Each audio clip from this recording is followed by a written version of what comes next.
کسی جنگل میں 3 گائیں اکٹھی رہتی تھیں۔ ان میں سے ایک سفید، دوسری کالی اور تیسری بھورے رنگ کی تھی۔ جنگل میں ان کے کھانے کے لیے بہت سبزہ تھا اور پینے کے لیے ایک صاف ستھرا بہتا ہوا چشمہ تھا۔ وہ تینوں آپس میں بہت محبت کے ساتھ رہتی تھیں۔ جب بھی کوئی جانور ان پر حملہ کرتا تو وہ تینوں مل کر اس کا مقابلہ کرتی اور اسے بھاگنے پر مجبور کر دیتی۔ ایک دن ایک شیر اس جنگل میں آ نکلا۔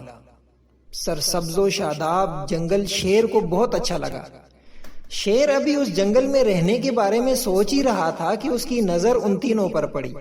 آہا، 3 موٹے تازے شکار، انہیں کیسے شکار کیا جائے؟ شیر نے دل میں سوچا۔ شیر نے فوراً آگے بڑھ کر ان سے سلام دعا کی، پھر عاجزی کے ساتھ ان سے بولا، کیا تم اجازت دو گی کہ میں بھی اس جنگل میں کچھ دن تمہارا مہمان بن کر رہوں؟ ان تینوں نے کچھ دیر سوچا، پھر ایک دوسرے سے کہنے لگی، ہم 3 ہیں اور یہ اکیلا، یہ اگر رہے بھی تو ہمارا کیا بگاڑ سکے گا؟ اس لیے انہوں نے اسے خوشی خوشی وہاں رہنے کی اجازت دے دی۔ شیر ان کے ساتھ جنگل میں رہنے لگا۔ گائیں تو وہی سبز پتے اور گھاس کھاتی، لیکن شیر چھوٹے موٹے جانوروں پر گزارا کرتا تھا، مگر ہر وقت ان گایوں کو کھانے کی فکر میں رہتا۔ چھوٹے چھوٹے جانور شیر کے ڈر سے دوسرے جنگل میں جانے لگے۔ اب شیر کو اور بھی مشکل ہو گئی، اس کو کئی دن بھوکا رہنا پڑتا تھا۔ شیر سوچتا کہ اگر یہ 3 گائے کے بجائے ایک ہی ہوتی تو میں اسے مزے لے لے کر کھا جاتا۔ اس نے سوچا کہ ان تینوں گایوں کو ایک دوسرے سے الگ کر دیا جائے تو ان کو کھانے میں بھی آسانی ہو جائے گی۔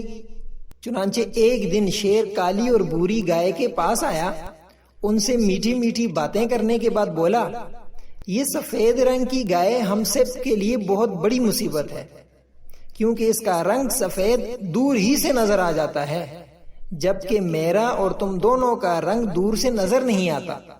شیر اتنا کہہ کر لمحے بھر کو رکا اور پھر کہنے لگا، اگر کسی انسان نے دور سے بھی اس سفید گائے کو دیکھ لیا تو وہ اسے پکڑنے آئے گا اور پھر اس کو ہم بھی نظر آ جائیں گے اور وہ ہم سب کو قید کر کے لے جائے گا۔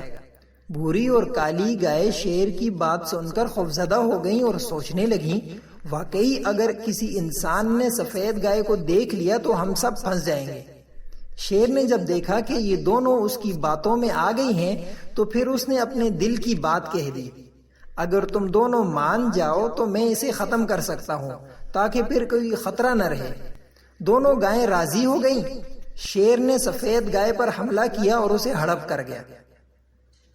کچھ عرصے بعد شیر کی نظر اب کالی گائے پر پڑ گئی۔ پھر وہ بھوری گائے کے پاس گیا اور کہنے لگا، ارے بھوری گائے، میرا اور تیرا رنگ بالکل ایک جیسا ہے، دور سے دونوں ہی شیر نظر آتے ہیں، لیکن یہ جو کالی گائے ہے نا، یہ ہمارے لیے سب سے بڑا مسئلہ ہے، انسان دور سے ہی اس کو دیکھ لے گا۔ بھوری گائے اب بھی نہ سمجھی کہ شیر اصل میں ان کا دشمن ہے، وہ اسے دوست سمجھ کر مسئلے کا حل پوچھنے لگی، بھائی شیر اب کیا کریں؟ کرنا کیا ہے، میں اسے بھی ختم کر دیتا ہوں، پھر میں اور تم اس جنگل میں سارے جانوروں پر حکومت کریں گے اور کوئی بھی ہمارے قریب آنے کی ہمت نہیں کر سکے گا۔ بھوری گائے نے شیر کو اجازت دے دی تو شیر نے کالی گائے کو بھی کھا لیا۔ اب شیر اور بھوری گائے جنگل میں اکیلے رہنے لگے۔ کچھ عرصہ گزرنے کے بعد ایک دن شیر نے بھوری گائے سے کہا، مجھے بھوک لگ رہی ہے اور جنگل میں کھانے کے لیے تمہارے سوا کچھ نہیں بچا، اس لیے اب میں تمہیں کھانے لگا ہوں۔ گائے نے گھبرا کر کہا، مگر یہ کیسے ہو سکتا ہے، تم تو کہہ رہے تھے کہ ہم دونوں دوست رہیں گے۔ شیر نے گائے کے بھولے پن پر مسکراتے ہوئے کہا، اے بھولی گائے، تم کس چکر میں پڑی ہو، بھلا شیر اور گائے کی بھی دوستی ممکن ہے؟ شیر تو گائے کو شکار کر کے کھاتا ہے۔ اب بھوری گائے سوچنے لگی، کاش وہ میری دونوں سہیلیاں زندہ ہوتیں تو شیر کبھی بھی مجھے شکار نہیں کر سکتا تھا۔ وہ سمجھ گئی کہ شیر کا مقصد حقیقت میں تینوں کو کھانا تھا، اس لیے اس نے پہلے ان تینوں کو جدا کیا، پھر ایک ایک کر کے کھا گیا۔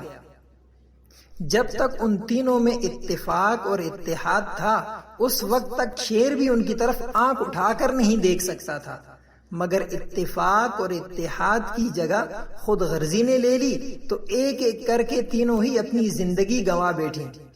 پیارے بچوں، ہم سب کو آپس میں محبت اور اتفاق سے رہنا چاہیے اور دوسروں کی باتوں پر سوچے سمجھے بغیر عمل نہیں کرنا چاہیے۔